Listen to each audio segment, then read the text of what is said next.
não parar, não precipitar e não retroceder. Então dizer para esse cara, sabe quando nós vamos parar? Nunca. Nunca na sua porca vida, né?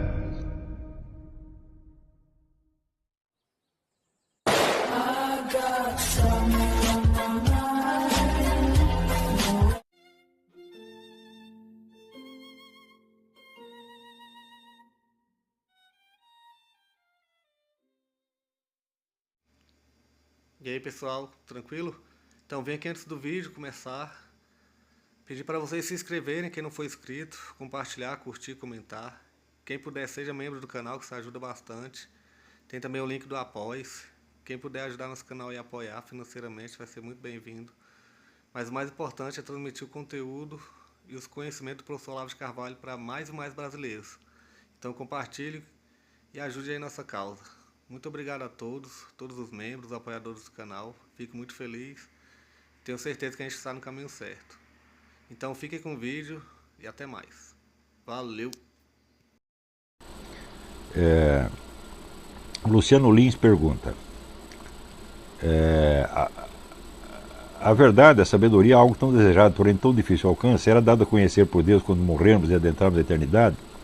Se sim, um intervalo de tempo tão curto como o tempo de uma vida, se passado na busca de tal fim, tornando esse tempo não tão curto assim, considerando a salvação para ambos, o que busca a sabedoria e o ingênuo, qual o lucro, se no fim ambos foi revelada a verdade? Bom, mas a verdade nem sempre é uma coisa agradável. A verdade depende de você amá-la ou odiá-la. Se você a odeia, você vai ter a verdade do mesmo jeito, só que ela vai corresponder à sua danação, no fim das contas, né? Essa é a diferença, este é o lucro. Ou você obtém o que você quer, ou precisamente o que você nunca quis. Carlos Estevam pergunta, uma pergunta muito interessante. Como associar uma camada geral da população no país conforme a análise do que vem impresso nas suas cédulas? Textos como Deus seja louvado, figuras históricas e personalidades teriam uma representação superior à dos micos, onças, carpas e beija-flores do Brasil? Olha, eu acho que uma das dificuldades no Brasil são exemplos de personagens históricos, de verdadeiros heróis, ou santos, ou gênios criadores, que possam servir de modelo à população. Por exemplo, as figuras que eu via nas cédulas quando eu era criança, elas não me diziam nada, e hoje, que eu estou com 67 anos, continuam não me dizendo absolutamente nada. O que pode me significar, por exemplo, o Marechal Deodoro, que é o sujeito que foi tirado da cama, era um monarquista que foi tirado da cama e chegou na hora e disse Viva a República. E 5 minutos depois já não queria mais, né? Ele é um personagem absolutamente insignificante, né?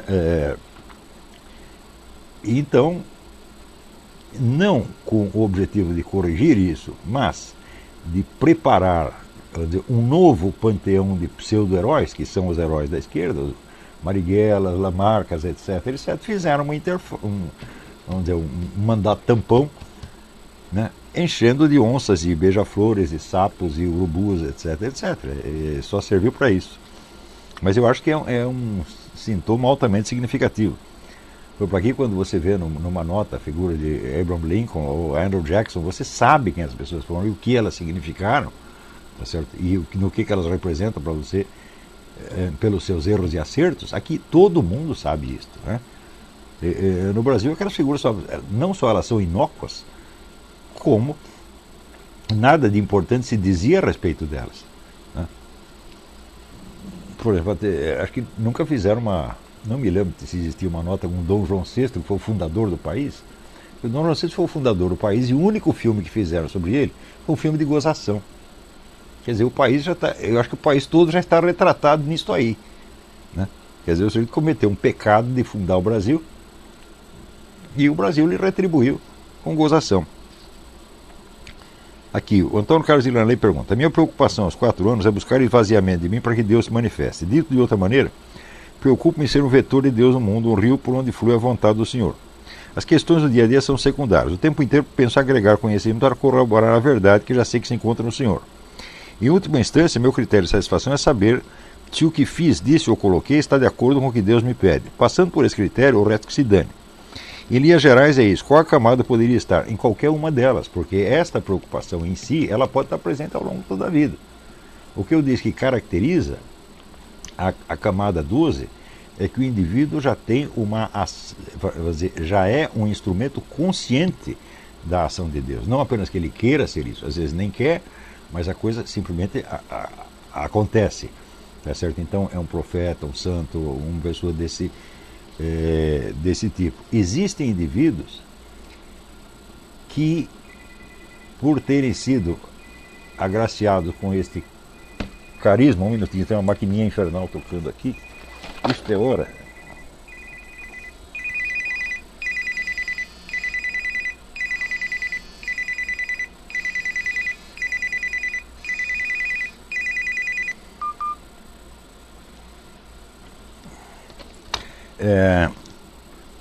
Que por terem sido agraciados com esse carisma, já tem isso desde pequeno, por assim dizer, mas esse é um caso excepcional. Ainda assim, o indivíduo vai ter que passar por todas as camadas de desenvolvimento sem que elas, vamos dizer, afetem esse núcleo espiritual essencial. Quer dizer, pelo fato de você buscar isso, isso é uma escolha moral sua. Isso ainda não, vamos dizer, não está incorporado na sua personalidade como uma realidade presente, né? Eu estou falando das pessoas que estão camaradas, são pessoas que realmente estão conversando com Deus, tá entendendo? É diferente né? Nós falamos com Deus, mas quando ele fala conosco a gente não ouve nada, não entende, assim, só rarissimamente. Mas, vamos dizer, Deus como uma força atuante que decide a nossa conduta imediatamente, pouquíssimas pessoas têm isso, né?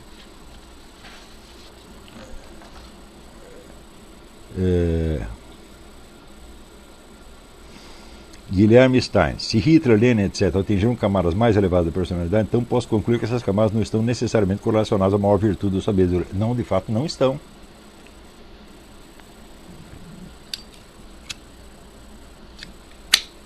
E se estivessem, seria o absurdo dos absurdos, porque reduziria a moralidade a uma questão de desenvolvimento psicológico. Quer dizer, o desenvolvimento psicológico é em si mesmo um fator moralmente neutro, como o desenvolvimento físico. Então, o desenvolvimento moral da pessoa é outra coisa. Eu estou falando do desenvolvimento da consciência no sentido de saber o que está acontecendo, não no sentido, vamos dizer, das escolhas morais, né? Guilherme Luiz pergunta: o senhor diz que no Brasil é muito comum as pessoas não passarem da camada 4. É verdade, vemos isso todos os dias, inclusive os governantes. Você acha que os políticos como Lula e Dilma estão na camada 4? Mas sem sombra de dúvida. Quer dizer, a aprovação da patota é tudo para essas pessoas. Eles não são nada fora disso, né? A que ponto esses líderes contribuem para aumentar o número de pessoas que permanecerem nessa camada?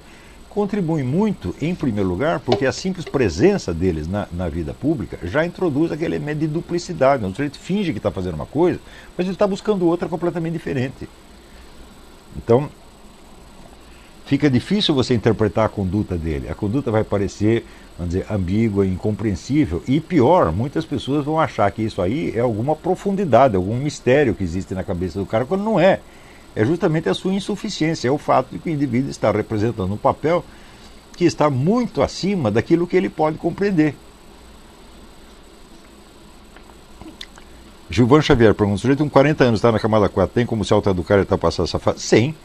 É só você passar por uma fase de desafios que você coloca a si mesmo, sem plateia, sem que ninguém saiba, para você vencer.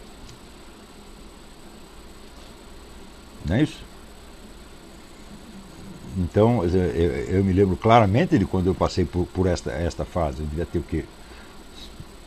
13, 14 anos, onde quando eu tinha medo de uma coisa, era exatamente aquela coisa que eu ia fazer para perder o medo. Ninguém sabia, não tinha ninguém vendo, mas era para eu adquirir, eu ser uma fonte da minha própria segurança. Na hora que você é a fonte da sua segurança, não é que você não precisa mais da aprovação do outro. Claro, você vai precisar a vida inteira, porque isso é normal no ser humano. Mas isso não vai ser, vamos dizer, o fator determinante da sua conduta. Tá certo? Então, para sair da camada 4 tem que passar para 5. E a 5 exige o quê? Esforço, coragem. É basicamente um teste de coragem. Teste de coragem, teste de capacidade, tá certo? Que você faz perante você mesmo, com o objetivo de você se tornar a fonte da sua segurança psicológica, né? Você e nunca os outros, nunca o meio.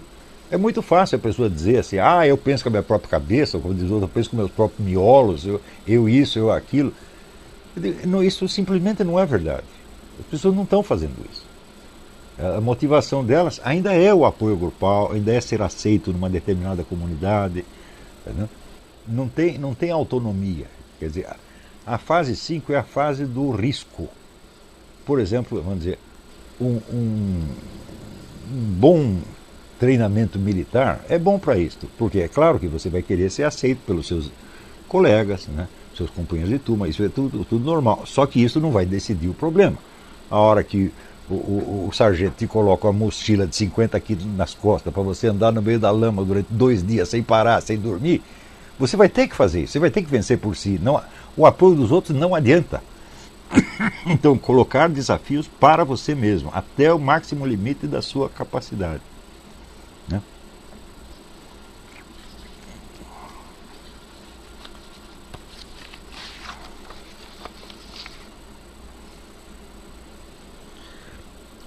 Mara Signorelli, eu gostaria de saber tudo o que há para saber sobre o tema do simbolismo natural. Aquele assunto que o senhor falou com o Gugu no Hangout. Ele deve levar alguns bons anos e dar um trabalhão. Mas, na verdade, a bibliografia é pequena. Além do Guénon, existe o livro vários livros do Titus Burckhardt que tratam disso de uma maneira brilhante. Existe o livro do Gilbert Durand, L'Imagination Symbolique. E existe um livro de uma antropóloga sobre isso, que aborda sobre um ângulo completamente diferente. O livro chama-se Símbolos Naturais, Natural Symbols. E a autora chama-se Mary Douglas. E eu acho que isso é tudo, e tirando assim aquilo que eu mesmo disse nesse curso que você encontrará nas apostilas.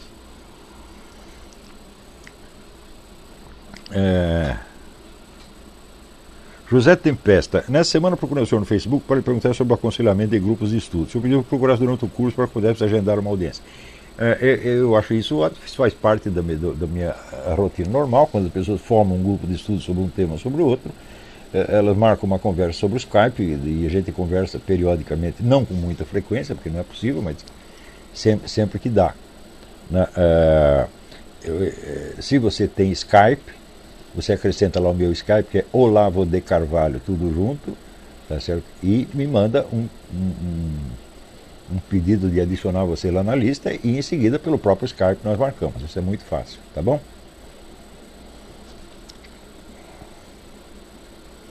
Marcelo André, o senhor já presenciou alguém que aos 30 ou 40 anos superou a camada 4 e depois de empacado nela, nessa idade, a maioria das pessoas acha que não tem de mudar mais nada? Sim, já vi, às vezes forçado pelas circunstâncias. Às vezes você vê pessoas que elas são carentes afetivos, estão sempre buscando a aprovação do grupo, tudo que fazem é para se mostrar para o grupinho e para ser aceito. E para, né? Você vê escolas nesse sentido, sobretudo faculdades, são elementos altamente corruptores, tá certo? Porque eles te julgam não exatamente pela sua capacidade, mas pela sua semelhança com os demais. Você tem que se tornar semelhante ao seu professor, semelhante ao grupo. Leia o que eu escrevi sobre isso no Digesto Econômico, vai sair explicado com bastante detalhe isso aí. Então, nesse sentido, fixa a pessoa, por assim dizer, na camada 4.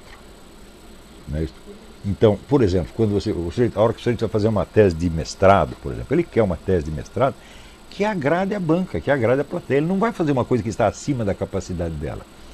Eu vi um caso desse, um amigo meu, que eu vou até dar o nome, foi o Antônio Donato. Antônio Donato estava fazendo mestrado em educação e ele fez uma tese de mestrado que era de 1000 páginas. Né? Era uma tese de doutorado, assim, um negócio absolutamente arrasador, com a bibliografia imensa, tudo muito bem explicado, um negócio de uma erudição extraordinária. O que ele fez? Aterrorizou a banca. A banca falou, vamos dar 10 para esse cara, para a gente não ter que ler essa coisa toda, que não vamos entender nada mesmo. Então, este é um caso raro, onde ele fez uma coisa pela sua própria capacidade e não foi para mostrar nada, para se mostrar para ninguém, porque ele sabia que os caras não iam entender coisa nenhuma. Ele estava fazendo o que a sua consciência mandou fazer. Mas isso é um caso raríssimo. Em geral, as pessoas cortejam a banca. Olha, eu tenho um aluno que melhorou muito, porque uma vez, anos atrás, mais de 10 anos atrás, ele me escreveu dizendo, não, tem coisa aí que eu não posso dizer, porque senão o professor tal vai prejudicar minha carreira e tal. E eu respondi para ele assim, com 3 pedras na mão. Falei, então você saia do meu curso e vai puxar o saco dessa gente. Né? Porque aqui eu não quero puxar saco, eu quero estudante sério, pô. Né? Não estou para brincadeira. se lá você precisa parecer bonzinho, tá certo? E você aceita esse jogo, você nunca vai ser nada. Filósofo você nunca vai ser. E o cara se corrigiu. E isso fez muito bem para ele. Né? Mas tem pessoas que, se você diz isso, elas ficam ofendidinhas, saem batendo pezinho, dizendo que você é autoritário, você é vaidoso, você não sei o quê, você... tudo assim, interpretando na base projetiva do camada 4, tá entendendo?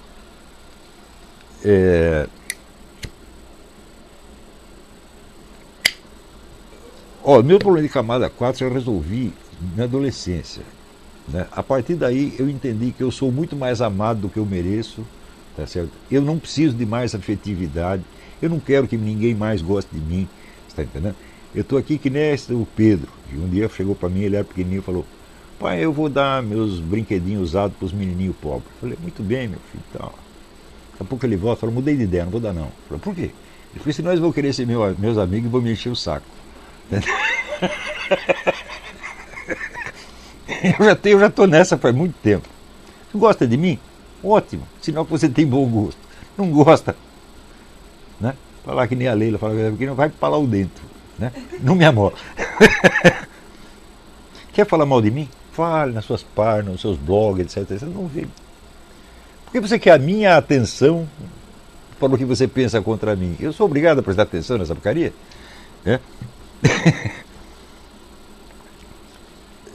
Mas eu já vi pessoas, vamos dizer, pularem da camada 4 para 5 forçada pelas circunstâncias. O sujeito é espremido numa situação onde não adianta ele querer afetividade, não adianta ele querer apoio, ele vai ter que resolver sozinho. E daí tem que se virar. Né? As situações de perigo. Agora mesmo eu estava lendo um livro que chama Ataques de Ursos. Estou lendo tudo de urso. E ali tem um médico que tratou de várias vítimas de ataques de urso e que ele diz que existe o fenômeno que chama de coragem impregnada. Quer dizer, você vê uma pessoa numa situação difícil e aparece uma coragem que você nunca teve. Né? Por exemplo, seu amigo está sendo lá comido pelo urso e você vai dar uma facada no urso, coisa que antes você era capaz de fugir de um cachorrinho. De repente, aparece isso, muitas vezes na vida. Quer dizer, às vezes o que é ruim é bom. Não é isso? Leandro Estiles, o professor Ricardo da Costa envia-lhe um abraço. Manda outro para ele. O professor Ricardo da Costa é uma pessoa digna do maior respeito. Tem feito um belo trabalho na área de história. Outro dia até alguém me perguntou, falou: não, ele me ofereceu um mestrado para estudar com ele. Então, falando: aceita correndo. Né? Conviver com um homem desse vai te fazer bem pro resto da vida. E aqui tem o mesmo Leandro, Adriano de Oliveira pergunta, não mesmo, é outro. Tem uma dúvida relacionada com o tema da aula.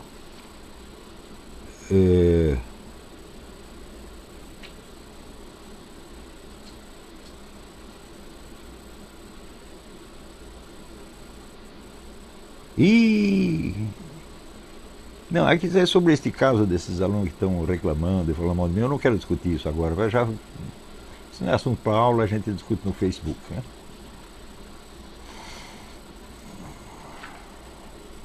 Eu só digo o seguinte: faz 30 anos que eu dou aula e faz 30 anos que de vez em quando existe um autoexpurgo periódico. Né? E as pessoas vão esbravejam, falam barulho engraçado, depois elas desaparecem. Passa 10, 20 anos, elas começam a cercar de novo, pedindo um lugarzinho ao sol, não para mim diretamente, mas para alunos, amigos, etc. Isso é batata.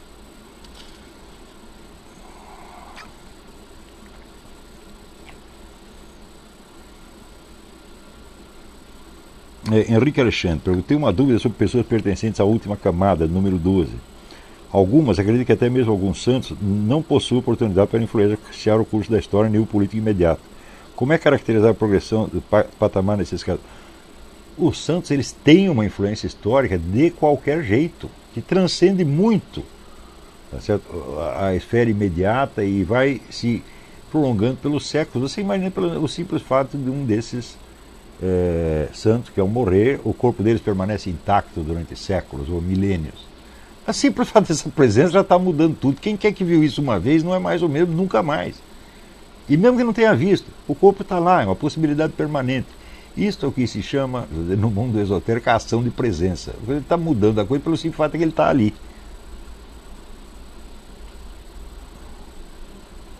O critério para a identificação dessa posição real de santidade normalmente é confundido com a concessão de privilégios e poderes de ordem miraculosa.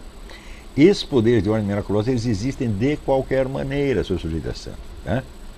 Ele vai agir, quer dizer, Deus não vai fazer um sujeito santo só para ajudar ele. A ação dele vai irradiar em torno, mesmo que ninguém saiba.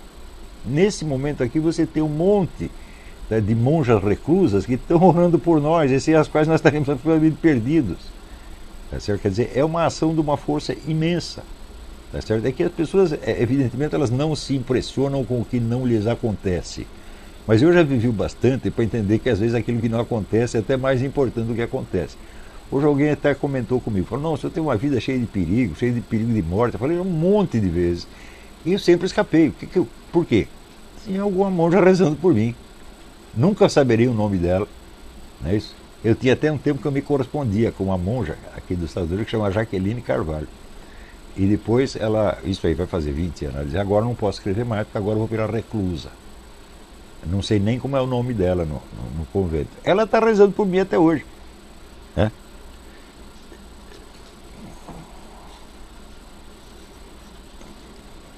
Frederico Westing Brito. Existe alguma relação entre as camadas da personalidade e as chamadas moradas, conforme ensinou Santa Teresa d'Ávila? Acredito que não.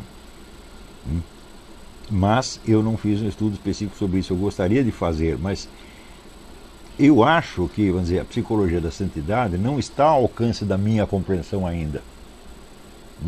Eu posso ter uma compreensão, por assim dizer, livresca da coisa, ou meramente doutrinal. Tem gente que quando obtém isso já acha que sabe tudo, mas eu sei que não é assim. Então, isso é importante. Você só compreende até aquela camada em que você está. A seguinte você vislumbra. Então, por exemplo, eu vislumbro coisa dos santos, mas eu não sei o que eles estão fazendo. E eu não me considero qualificado para fazer uma psicologia da vida espiritual. De jeito nenhum. Eu posso fazer uma psicologia da vida histórica, da vida cultural, etc. Até onde eu posso entender. Né? Mas daí para cima, não. Agora, esta consciência da sua... Curioso que esta consciência da limitação que tem a camada em que você está, só aparece quando você está nas camadas mais superiores, a partir da 8. Antes disso, você não tem muito esta visão e, assim, ingenuamente, acha que você pode julgar tudo. Mas os seus julgamentos serão todos projetivos. Né? Por exemplo, o pessoal que acha, o Olavo ele está impondo, ele não deixa os alunos discordarem dele. Isso, evidentemente, é tudo projetivo. É o que ele sente interiormente, é o que ele faria se estivesse no meu lugar. Tá? E ele acha que ainda estou precisando disso. Fala, meu Deus do céu, vamos pensar uma coisa séria. Vocês acham que se eu quisesse parecer bonitinho, altamente respeitável, ser amado por todo mundo, eu não saberia fazer isso? Saberia fazer com o pé nas costas. Né? E por que eu não faço? Eu não faço justamente porque isso aí atrai um monte de pessoas que depois só vão me criar problema. Mesmo eu colocando na porta uns palavrões para espantar os chatos, eles acabam entrando e criam esses problemas. Se eu não fizesse isso, minha gente, né, os nogues e rasos seriam milhares. Né? Assim como um político. O político parece bonzinho para todo mundo e se cerca de milhões de cobras. E depois acabam com ele. Né? Então eu já faço assim, cara de mal, cara de louco, de propósito. Né? É assim, para exorcizar, vai embora. Eu não quero que você goste de mim. Eu só quero que goste de mim as pessoas que realmente gostam de mim, que são leais e que são sérias e que estão. Para mim, assim, amizade é a vida inteira. Mesmo se um amigo fizer uma cachorrada comigo, eu não vou negar minha amizade para ele, nunca mais. Se ele voltar e pedir perdão, ele sempre terá o perdão. E ele sabe disso. Todos sempre tiveram. Então a amizade, para mim, nunca acaba. É para a vida inteira. Assim, é como casamento, é como você ser pai. Assim, você não é um pai temporário. Sou pai de você até segunda-feira. Não é assim, porra. É pro resto da vida. Não é isso? Mesmo depois de você morrer, você ainda é pai. Tá certo? Então, casamento, amizade, paternidade, compromisso, essa coisa toda só para a vida inteira. Então, eu quero essas pessoas. Né? Pessoas que, mesmo, vamos supor que o sujeito é um baita de um gênio e daqui 10 anos ele está sabendo 40 vezes mais do que eu. Né? Ele, por amor, ele vai continuar tirando o chapéu para mim. Como eu tiro o chapéu para o Dr. Juan Alfredo César Miller, para o padre lá dos Anjos, para o Paulo Mercadante. Embora em alguns setores eu tenha ficado sabendo muito mais do que eles. E daí? Eu fiquei sabendo mais do que eles, porque eu vim depois deles, pô. Eles me empurraram. Né? Então, tudo aquilo que os caras me ensinaram, e não só intelectualmente, mas pelo exemplo, por aquilo que eram, se incorpora em mim como um aspecto da minha personalidade. E se eu paro de amar essas pessoas, eu paro de amar a mim mesmo. Eu me voltei contra mim mesmo. Tá certo? Isso aí é que nem você amaldiçoar pai e mãe. É cuspir pra cima, você tá entendendo? Não pode fazer isso. O mandamento honrar pai e mãe se aplica, vamos dizer, a todas as pessoas que exerceram uma função paterna ou materna para você. Pessoas que te ajudaram, que te protegeram. Não precisa ser pai e mãe biológico. Tá? Professor, nesse sentido, cospe nele, está cuspindo em você, meu filho. Está cuspindo em algo que já se incorporou na sua alma. Entendeu? Então, mas isso tudo que eu estou falando não são elementos, né? Uma vez eu escrevi um livro, um livretinho que eu nunca publiquei, com o título altamente presunçoso de elementos de psicologia espiritual. É ridículo esse texto. Graças a Deus eu não publiquei isso. Né? É um livro sobre a teoria das castas. Eu falei, mas isso não é psicologia espiritual. Né? Isso é uma sociologia apenas. Mas na época me pareceu bonito escrever psicologia espiritual, meti lá. Entendeu? Se eu publicar, vou mudar o título, evidentemente. Mas a verdadeira psicologia espiritual, como a ensina Santa Teresa, é uma coisa que eu consigo mais ou menos vislumbrar. Eu estou aqui como uma criança vendo, uma criança pequena vendo o amor do seu pai e da sua mãe. Ele não entende aquilo. Tá? Ou vendo, né? Às vezes até conversa simples. Né? Eu me lembro que meu pai e meu tio conversavam de futebol, não entendia nada.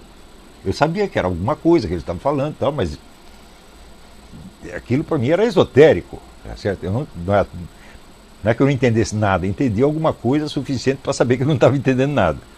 Então, a psicologia da santidade é a mesma coisa. Né? Então,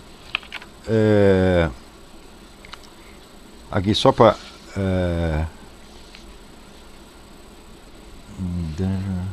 olha, todas as perguntas que vêm pedindo listas de livros, eu vou ter que dar um jeito para respondê-las por escrito, fora da aula, no site, porque aqui na hora dá 10 livros aí. Fala, peraí, calma aí, né, eu tenho que selecionar, pensar um pouco e fazer uma listinha, isso não sai na hora, né? Então, às vezes são coisas que eu li 30, 40 anos atrás, eu preciso rastrear de novo lá e ver como é que é. Então, essas coisas prometo que eu vou inventar um jeito. Né? Já existe na internet uma lista enorme de livros que eu recomendei. Mas ainda falta muito sobre pontos específicos que as pessoas perguntam. Eu vou inventar um jeito de resolver essa questão, prometo. Então, eu acho que por hoje é só. Muito obrigado a todos. Até semana que vem.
Chegamos a mais um final de uma aula, de um vídeo. Espero que tenham gostado.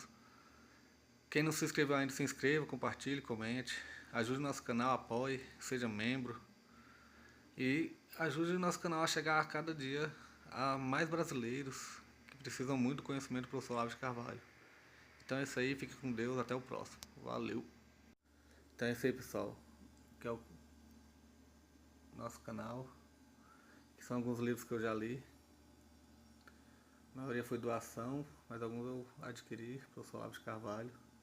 Alguns livros se perderam aí que eu emprestei. Professor Alexandre Costa. A Bíblia Sagrada. 10 lições sobre Karl Marx. Indico a não ler esse livro, que é muito ruim mesmo. Alguns pensadores aqui que realmente, como o professor Olavo de Carvalho disse, não são pensadores. Valeu, tamo junto aí. Apoie nosso canal, seja membro.